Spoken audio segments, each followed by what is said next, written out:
দেশে মোবাইল আইছে, চিঠি বন্ধ হইয়াছে, দিওয়ানা বানাইছে, পোলা মাইয়ার মনের কথা ভাসে বাতাসে। ও দেখো পোলা পানের মন বাদা ফেসবুকে, এখন মোবাইলে চ্যাটিং কইরা কাটায় সারাক্ষণ। এই মোবাইল পাইয়া দেখো মদনের মাইয়া, এই মোবাইল পাইয়া দেখো মদনের মাইয়া কি কাণ্ড ঘটাইছে, স্বামী সংসার আইখা নাকি পালাইয়া গেছে। 2 বাচ্চার মা, 4 বাচ্চার মা পরকীয়া প্রেম করে আরেকটা ছেলের হাত ধরে পালিয়ে যায়। যে নারী স্বামী রেখে সন্তান দেখে আরেকটা পরপুরুষের হাত ধরে পালিয়ে যায়, ওটা নারী না, ওটা নারী জাতির কলঙ্ক, পাষাণী, ডাইনি, বিশ্বাসঘাতক নারী।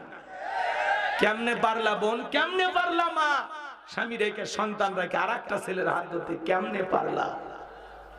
স্বামীর মহব্বত নাই, সন্তানের মহব্বত নাই, কেমনে পারলা? আজকে এই পরকীয়ার অভিশাপে সমাজটা শেষ হয়ে যাচ্ছে। সব দোষ কি নারী, পুরুষের কি কোনো দোষ নাই? এক হাতে তালি বাজে, এই ছেলে তোমার দোষ নাই?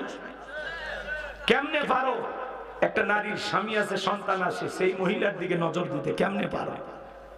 আল্লাহর ভয় নাই?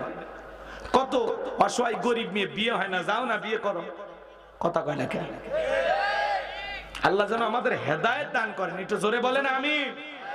ও দেশে টিকটক আসিয়া সব গেল বাসিয়া, সিদ্দিক সোরা নায়ক হইছে আইডি খুলিয়া, হিরো আলম নায়ক হইছে আইডি খুলিয়া।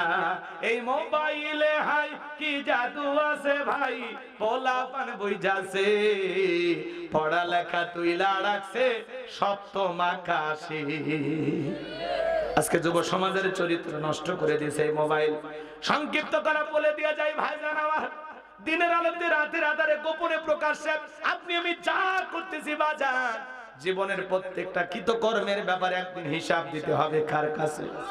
আরেকটু জোরে বলেন কার কাছে?